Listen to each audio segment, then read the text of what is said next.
إنسانكو dhibta tirada badan la uma adkaysto ilaa iyaynu ilaahay xidhiidh dhab ah la leeyahay mooyaane sawgeed baa waxaa la yidhi yaa ayuha almuzammilu qum illeyla ilaa qaliila nisfahu aw inqus minhu qaliila أو زد عليه ورتل القرآن ترتيلا إنا سنلقي عليك قولا ثقيلا إن ناشئة الليل هي أشد وطئا وأقوى مقيلا واذكر اسم ربك بكرة أوكي إلهي وحلي كان استوضوبا يوم كع كيسدد يوم ليل كعو إلهي ستاك markaad dhibi ku qabsato nolosha caadiga ah haddii adigu aad iska qaadi kari weydo maxaad samaysaa sida normalka bini aadamka lagu yaqaano waxa weeyaan inuu fakaro asxaabtiisii ciddii u xidhiidhka la lahaa war maanta yaad mushkiladan yaa ku caawin kara maalan problem dhaqaalaha kugu dhacay marka koowaad aad mushkiladda xalili karay waxaad soo odhanaysaa bartalo yaad wax ka soo amaata ama wax ku siiya marka maskaxdaada markaaba waxa ku soo degdegaya madharkii xidhiidhkiinu uu fiicnay ama hanti haystay ama wax ku dhaamay ama caynkan aad tidhaahdo warbal waxaa maahimo inaad wax ka weydiiyo inaad wax ka heshaba waa suurtagal qofka muslimka ee dhabta ahi markay dhibi ka hor timaado xalka koowaad ee uu raadiyaa waxa weeyaan rabu samaawaati walardi inuu xidhiidh la sameeyo man biyadihi malakuutu kulli shay ilaah gacantiisa wax waliba ku jiraan albaabkiisa inuu garaaco ساوجد النبي محمد بركة دبتو كهرت بيلاي وحلي يا أيها المزمل قم الليل إلا قليلا كنس ددا يو كنس تضوب يو كع هبيكي انتي سبضني يرمويا نسكي أما وحيرك يا ريبالي حلقوا علي إنا سنلقي عليك قولا ثقيلا بيلاي ورع الصبا الغودي بيا دعوة يا الدين كان يا قرآن كان يا سيستم كان ينتقاضى أعرف فضود ما هبا إلى هيلي ور علص بالغسين يا لكن ور كان علص وحكوا فضوينا يا وام حي حديد كاد إله إلى هذا كلما حديد كانوا رب لنا ضعيفه استبدل كان لوش إنه حق حمي ودقدقية مركز تو حوج استحديد كاد إله إلى هذا هينا حجسدت حجسنس الدين كاغيه وحوغو بيا اذا ايات كان markaan isku soo daro aniga rabaa inaan ra'yi guud ka tilmaamo koobo waxa weeyaan in wax la barto oo diintaada aan cilminaad ku sugnaato waayo shubahaadka kama jawaabi kartid ama ma kar noolaan kartid cilmi mooyaane shubhada daliil ba ka riixi kara hadana daliil haysanin oo jabaysa إذن علمين يهي لابد شهوات كنا حديد كاد إلهي لا لا دي بدني دي سريحة أنا دي إلهي حديد بدن لا يالط فافنت الدين تنا environment بيكوا أبو ريسات كل إحنا ولا كرتيد إن الدين تفافي سيد ومركاسي أدفع في سيد صحابة دي النبي مركا مسائل كاكو أتكايستين noloshu uma fududayn nolol adag bay la kulmeen qaar la torture gareeyo qaar la dilo qaar torture-ka ku dhintay isagoo nabi maxamed arkaya calayhi salaatu wasalaam qaar torture lagu dilo saxaabadiisa ka mid ah qaar sidii loo torture gareynayay iyagoo tii u dambaysay laga sii daayo nooc walba way yeesheen haddana ilaahay wuxuu leeyahay min almu'miniina rijaalun sadaquu maa caahadu allaha calayh faminhum man qadaa naxbah ومنهم من ينتظر وما بدلوا تبديلا بينهم مؤمنين توحى كمد الرج كرن شيء وحي إلهي وبلغ قاضي سو شو قضية الصدق إذا كلمات دين كرن شيء وحي محي بلنا إلهي لقلين فمنهم من قضى نحبه ومنهم من ينتظر بلين وحكم ده قار سدا كل انتي يقول شتكي كتاجن يقار سجية وضدا سنة هي إلهي مكو صحابة تلمامي وحلقو تلمامي رجال لا تلهيهم تجارة ولا بيع عن ذكر الله وإقام الصلاة وإيتاء الزكاة يخافون يوما تتقلب فيه القلوب والأبصار والركبة إلهي ليكواس أنا مشغول tijaarada iyo bayca iyo waxgadista iyo baamisha lacag xoogsigu ama adduunyo xoogsigu aanu ka mashquulinin can dikri illaah ilaahay xuskiisa iyo wa iqaami asalaati wa itaa'i zakaa salaada ogisteeda marar badan waxaa idhahdaa su'aalaha soo noqnoqda had iyo goor waxaa ka mid ah salaada iyo shaqada sheekh dee shaqadii maxaan sameeyaa salaaddii baa caynkan salaaddii baa waayo shaqada xaggeena muhima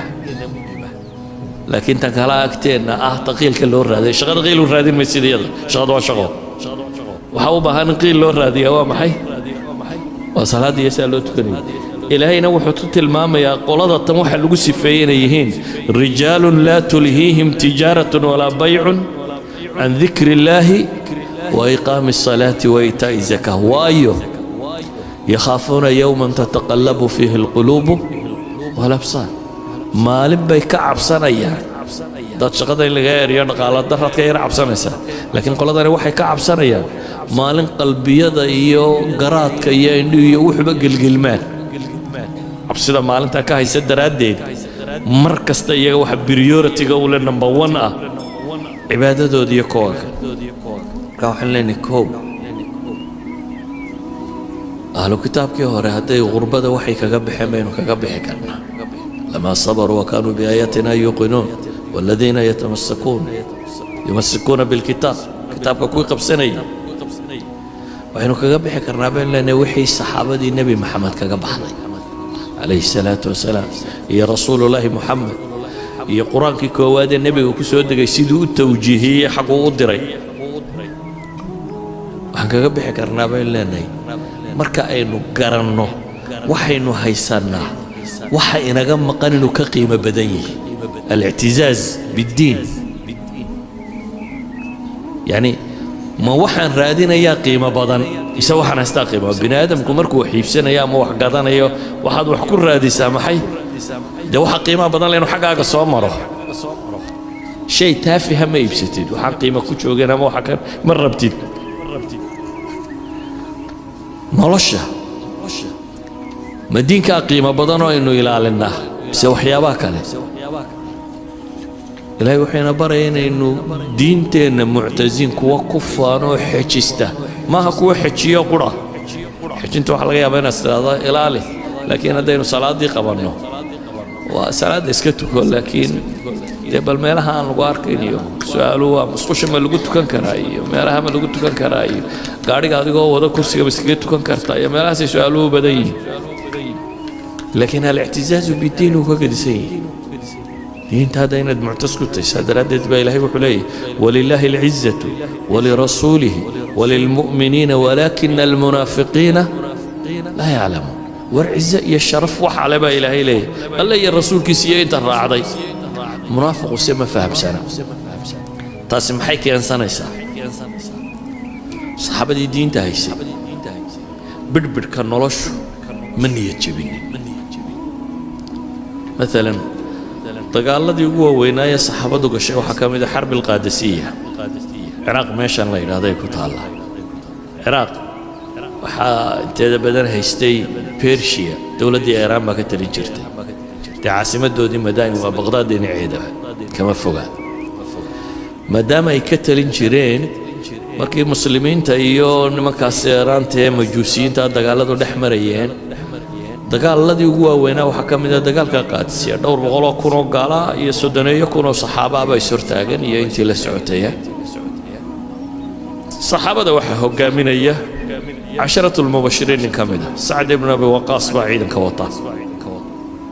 qolada kalena waxa hogaaminaya Rustam la yiraahdo jananadoodii waaweynaa laga dambeeyay kamid ah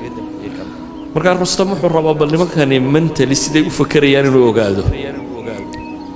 wuxuu Sa'd weydiistay inuu u soo diro cid wada hadal bal u dhexmaro nin baa loo diray uu soo celiyay mid kale bal ii soo dir waa loo diray saddex nin baa kolba mid u tagay saddex saxaabi ayaa kolba mid u tagay مثلا mid ka mid hadaynu soo qaadno Ribci ibn Amir baa kamid ah ninkani wuxuu rabay inuu hanjabiyo saxaabada tan oo uu tilmaamo waxaan soo saaray gaaja iyo dhaqaale doon haday tahay inaan dhaqaale bixiyo marka sariirtii boqortooyada meel la dhigay dabeetana red carpetska ayaa la wadhay dhulaadu ballaaran ninkan muslimiinta ka socda faras yaroo gaaban buu wataa waa nin intaasoo bilood dagaal ku soo jiray dee ninay ka muuqato adduun iyo dhaldhalaalkii maaha rabiic ibnu caamir oo faras yaroo gaaban wataa soo baxay dabeetana markuu soo gaadhay meeshoodii buu iska soo dul eriyey faraskiisii kama degine waxay culamada taariikh sheegaan barkimooyinkii meesha teedsanaa mid ka miduu faraska ku xidha dabeetana uu ka soo dhaadhaco xaggu u soo dhaca waxay yidhaahdeen boqorka saan looguma tago hubka dhig boqorka adoo hub sita looma tago wuxuu ku yidhi boqorku isagaa ii yeedhay anigu umaan rabine haddaan rabtaana sidaydan baan ugu tegayaa haddaydan rabinna waa iska noqonaya boqorkii waa loo sheego waxaa la yidhi rustam ninkii wuxuu leeyahay anigu idinkaa ii yeedhay ama maca hubkaygaan gelaya ama waa iska noqonaya soo daaya buu ku yidhi maca hubkiisii soo daaya isagoo wixiisii situu soo galay su'aal baa la weydiiyey markaa maa jaa'a bikum war maxaa idin keenay abaar iyo gaajo iyo dhib iyo balaaya ka soo maxaa idin keenay saxaari uga timaadeen wuxuu ugu jawaabay الله ابتعثنا لنخرج من شاء من عبادة العباد إلى عبادة الله وحده ومن ضيق الدنيا إلى سعتها ومن جور الأديان إلى عدل الإسلام إلهي بأن سوابحيه إن نكسر ردتك عدي ودوره الضومة هيس الضون سنة يانو إلهي الضومة وحنوسع عنا أبو لين البنادم كحرينه مخلوق خلينا والضون سنة إلهي يقول إن يدتك الضومة والنقضان ودتك حرية هلان waxaanu soconnaa buu leeyay cibaadada ilaahay gaar ku noqoto waxaanu kala u soconnaa buu yidhi inaanu dadka dunida cidhiidhigeeda ka saaro ballaceeda u saaro haddaba ninkan kaarbatyada cascas dhigtay carshiga weyn ku fadhiya ayuu wuxuu ku leeyahay cidhiidhigaa kaa saaraya cidhiidhigu waa qalbiga kan adduunku qiimo ulama fadhiyo weyn kaarbatyadan iyo waxaan ninkan ugu fadhiyaa wax weyn oo qiimaa uma samaynayso waxaa kala fiican cadaaladda iyo maaragtay tawxiidkiisa iyo diintiisa iyo waxaa istaa kala fiican marka wuxuu leeyahay adduunka waa dhib baad ku qabtaaye cidhiidhigan adduun baan kaa bixinayaa waxaan kuu saarayaa maxay ballaca adduunkaan ku geynayaa buu leeyahay waxaan kaloo u socdaa buu yidhi diimaha dulmigooda inaan kaa kaxayno islaamka cadaaladdiisa kuu saarno yacni mowqifkani wuxuu sawirayaa ninka kani walow uu meeshan nin ka xoolo badan oo ka birbirhka adduunyo kaga fiican uu taagan yahay inuu muctaz bidiini yahay diintiisa wax u dhiganta inaanu jirin inuu rumaysan yahay taasi waxay keensanaysaa inuu qofkani diintiisa ilaashado ilaahay wuxuuna leeyahay xataa haddii sida kaloo dhan laydinka xoog bato walaa tahinuu walaa taxzanuu wa antum ulaclawna in kuntum mu'miniin war ha liidanina baa layidhi ha murugoonnina idinkaa koreeya haddii iimaanu jiro haddaad rumaysan tahay rabbiga ayoo ku xidhan tahay adaa koreeya